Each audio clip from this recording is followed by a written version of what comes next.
Shalom, brothers and sisters. As you know, a proverb a day keeps judgment away. So let's continue our study through the book of Proverbs and ward off that judgment and live right lives in the eyes of the Most High. So I'll be reading out of the TS 2009 if you want to follow along. We will be picking it up from chapter 5. Let's dive right on into it and see what we can glean from the scriptures. My son, listen to my wisdom.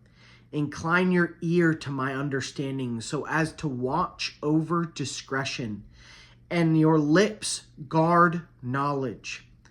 That's an interesting thing to think about, right? Your lips should guard knowledge. It's not like we shouldn't share it with people, right? But we do know that not everything of the kingdom is for everyone, right? Like, don't cast your pearls before swine. Right?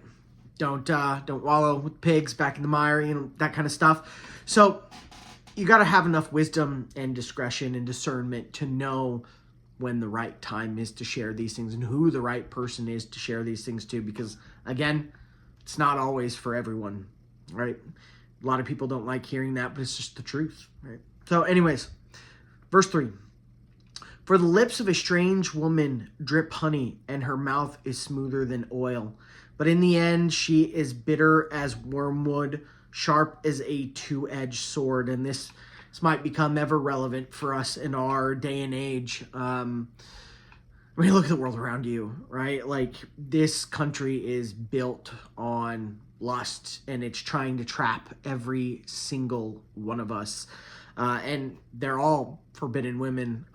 As far as I can tell, the ones that are out there doing that, probably not the ones to attach yourself to. But they sure will look good and be pleasing to the eyes. But again, in the end, she is bitter as wormwood and sharp as a two-edged sword. All right, so we need to do our best here. Fight the things of this world. Verse 5. Her feet go down to death. Her steps lay hold of Sheol. She does not consider the path of life.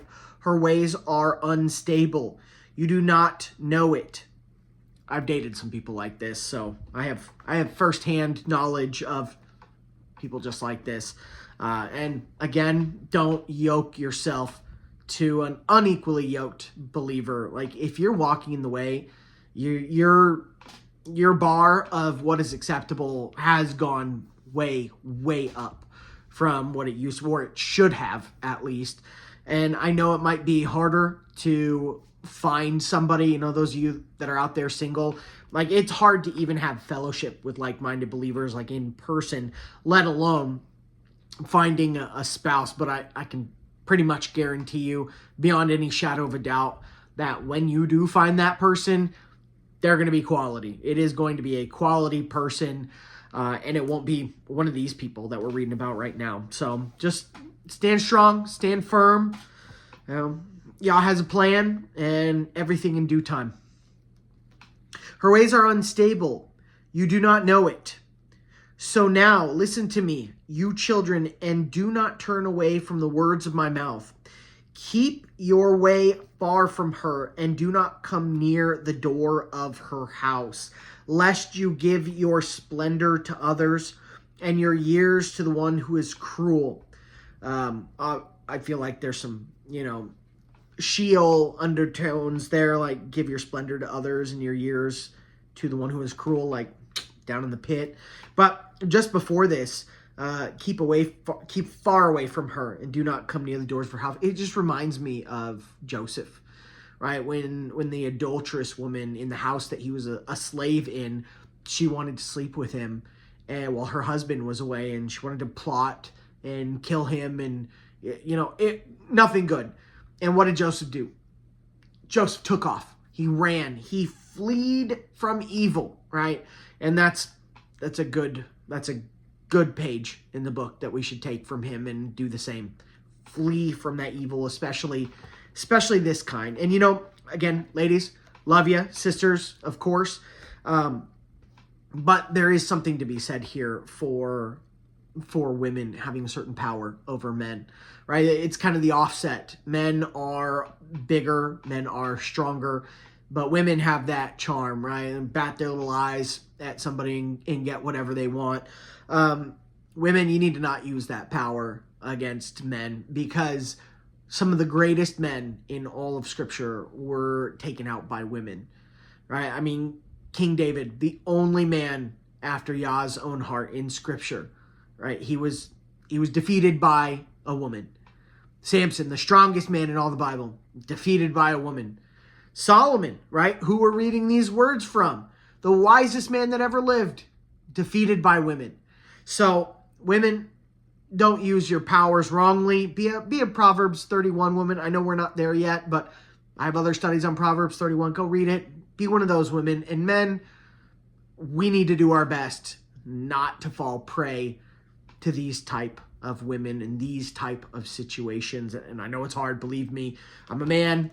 I have to fight it every single day like you guys do. And some days I fight it better than others. But at the end of the day, we need to do our best, because these types of people take down men left and right. And the world out there is building up those types of women so that every door you try to walk through in this world, you'll be surrounded by it. It's you don't even have to try. They just throw it in your face all the time. This has got to be one of the most challenging times to live as a man in this world, in my opinion. Obviously, I've never lived in any of the other ones, and I know each generation has had its own lusts and its own, wickedness, but it wasn't so, like, in my opinion, it wasn't so in your face back in the day. Like, sure, I'm sure you can walk down the street and find prostitutes and all those kinds of places.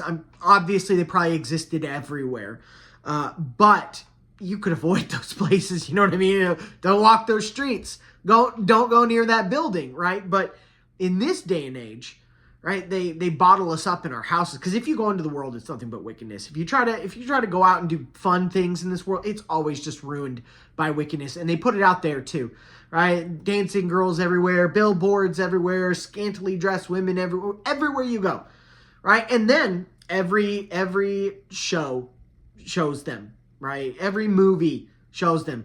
All the songs sing about them. All the magazines, the pop-up ads, like it'll just be like scrolling through Christian stuff, and then it'll pop up some woman in a bathing suit, and you're like this is what I want. It's just almost inescapable. So we need to have our armor on, guys. And again, talk to myself as much as I'm talking to any one of you. This world is built on lust now more so than ever, as far as I can tell. At least in my lifetime, it's way worse than it ever was before. So put your armor on, pull out your sword, or this evil woman's two-edged sword might get you. None of us want that to happen. Let's keep reading. Lest you give your splendor to others and your years to the one who is cruel. What thinks that guy down there? Lest strangers be filled with your strength, and your labors go to the house of a foreigner. Then you shall howl in your latter days, when your flesh and your body are consumed, and shall say, how I have hated discipline, and my heart has despised reproof.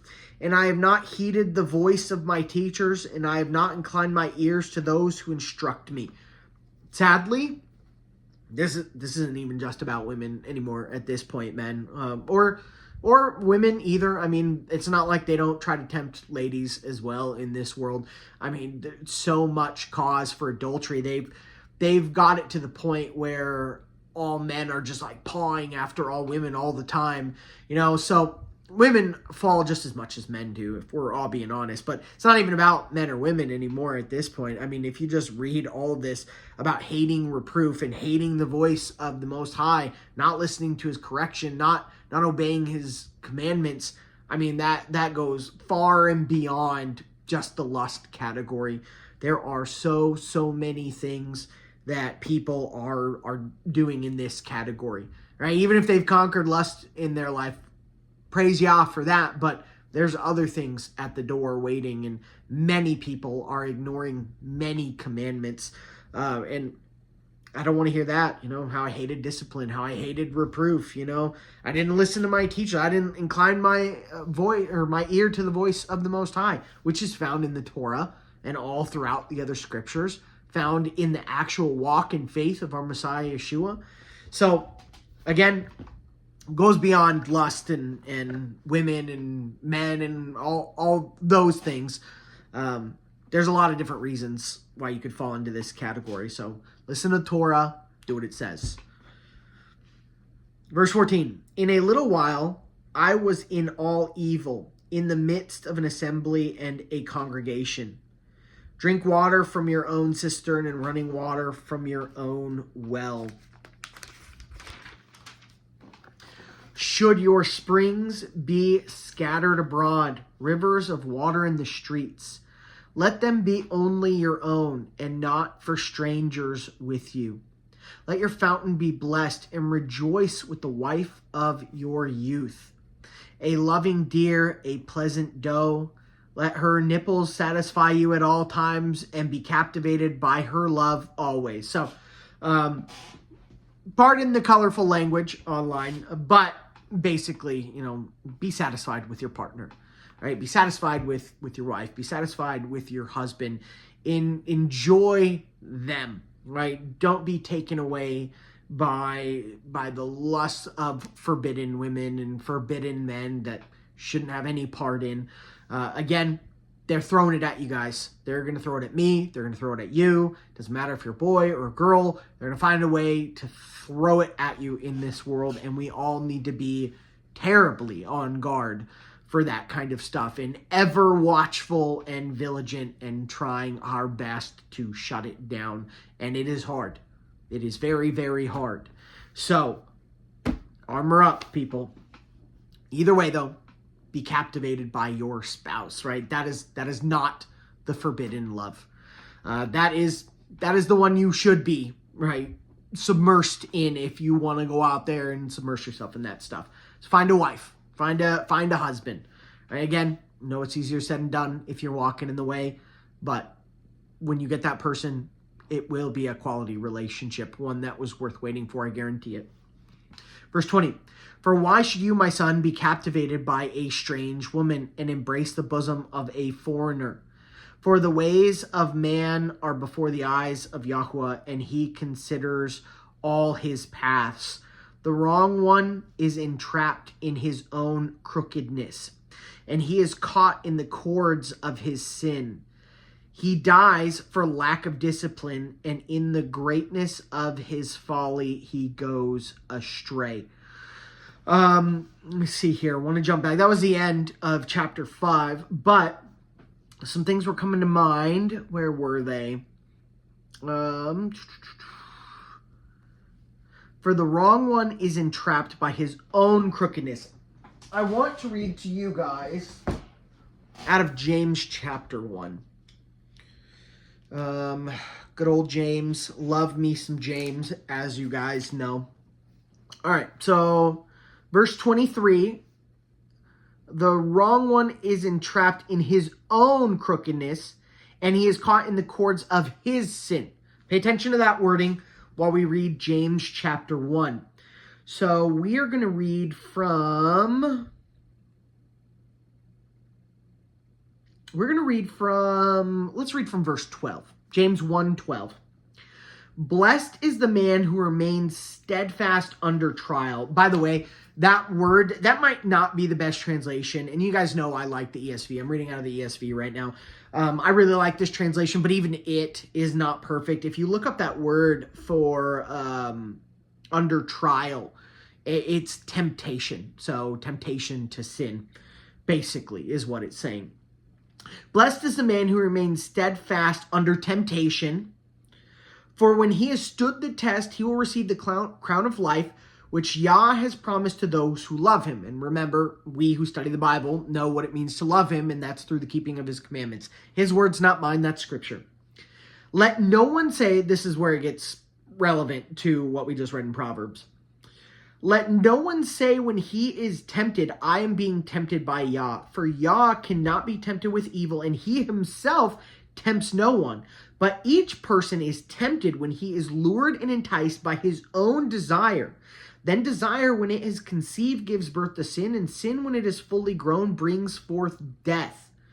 So, lured and enticed by his own crookedness, own sin. Pretty much what we just read there in Proverbs chapter 5. And he dies for lack of discipline. Brutal. Right? I really don't want to be one of those people. And Paul especially talks a lot about self-control, and it's a hard thing to get in this world. We have been raised in a horribly upside down world where it's celebrated to have a lack of self-control. It is absolutely 100% applauded and celebrated and pushed on the world, and that's what we grew up in. I know it wasn't as bad when we were growing up, 20, 30 years ago. However, they were prepping us for it still back then. And I mean, look at the world around us. Obviously, this is what it has digressed into.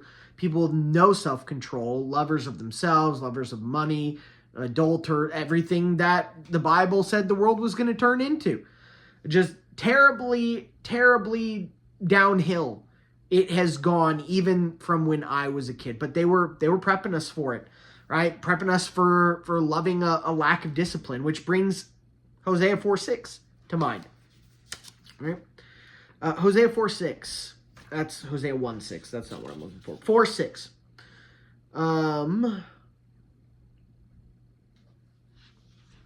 Where are you? My people are destroyed for lack of knowledge, because you have rejected knowledge. And where do we get knowledge? From the Most High, the giver of all actual knowledge. Right? My people are destroyed for lack of knowledge, because you have rejected knowledge. I reject you from being a priest to me. And since you have forgotten the law of your Elohim, I will also forget your children, which is terrifying. I don't want my children to be forgotten. I don't want to be forgotten. But he dies for lack of discipline, lack of self-control. And there's so much in the New Testament. Like I said, Paul talks about it. Peter talks about it. Just look up, self-control, and you'll find a number of verses that talk about that, and how this is pretty much exactly what it says. Again, nothing's changed from the Old Testament to the New. They're all teaching the same thing across the board, which is why it's all still very relevant for us to know and understand and apply to our life. And one of the main points tonight, as you guys know, who were just with me, don't get caught up in the lust of the flesh. Don't let forbidden women or men tear you off the path of righteousness. Instead, splendor in what Yah has given you, the righteous love, right?